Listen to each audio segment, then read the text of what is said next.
এখানে আমরা ভুল করে চলে এসেছি। এবার ভুল করে কেন পড়লাম, এদিন আমরা সারা কলকাতা ঘুরে তারপরে আমরা এখানে এসেছি। হ্যাঁ, এটা এক প্রকার ভুলই বলা চলে। আমরা এসেছিলাম ইকো পার্কের উদ্দেশ্যে, কিন্তু ইকো পার্কটা ওই দিন বন্ধ ছিল, তাই চলে এলাম সায়েন্স সিটি। কলকাতায় দেখার তো অনেক কিছুই আছে, কিন্তু এই দিন বেশিরভাগ জিনিসই বন্ধ ছিল। এই সায়েন্স সিটি আর নিকো পার্কটা খোলা ছিল। নিকো পার্কে যাওয়ার আমার খুবই ইচ্ছে ছিল, কিন্তু সারা কলকাতা ঘুরে ঘুরে এতটাই টাইম আমাদের নষ্ট হয়েছে যে নিকো পার্কে এখন যদি যাই তাহলে পরে আর বেশি জিনিস দেখতে পারবো না, তাই সায়েন্স সিটিতে চলে এসেছিলাম। এই ডাইনোসরের পেটের মধ্যে ঢুকেই আবার বেরিয়ে চলে আসতে হলো, কারণ এর ভেতরে কাজ চলছিল, ওই জন্য আর কি এই বিল্ডিংটা বন্ধ ছিল। মানে তাও একটু দেখতে গেছিলাম যে কি আছে ভেতরে। আমাদের হাতে খুবই কম সময় ছিল, তবু এই কম সময়ের মধ্যে আমরা অনেক কিছুই দেখতে পেরেছি, অনেক কিছুই জানতে পেরেছি। আর 3-4টে শো আর কি আমরা দেখেছি।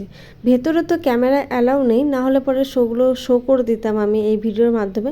তবুও আমি একটা চুপি চুপি তুলেছিলাম, দাঁড়াও একটু পরে আমি শেয়ার করে দিচ্ছি। শুধু আমি একা না, অনেকেই ক্যামেরা করছিল, তাই আমিও করেছি অল্প অল্প। কি করব, কেউ তো কারোর বারণ শুনছেন, আর সবাই সবার দেখা দেখি করে। হ্যাঁ, এখানে ফোন নিয়ে অ্যালাউ আছে, কিন্তু ক্যামেরাটা অ্যালাউ নেই, তবুও মানুষ করছিল, তাই আমিও করছিলাম। এই যে এই ক্লিপগুলো আমি অল্প অল্প করে কিছু কিছু তুলেছি, আর সেটাই শেয়ার করে দিলাম। আমাদের হাতে অল্প সময় ছিল, তবুও আমরা বেশ কিছু শো দেখতে পেরেছি। যদি প্ল্যান করে আসতাম তাহলে আরও অনেকটা টাইম আমরা থাকতে পারতাম। এখন সন্ধ্যা সন্ধ্যা হয়ে গেছে, এখন বাড়ি যাব, তাই আমাদের বাড়ি যেতে যেতে রাত 10টা বেজে গেছিল।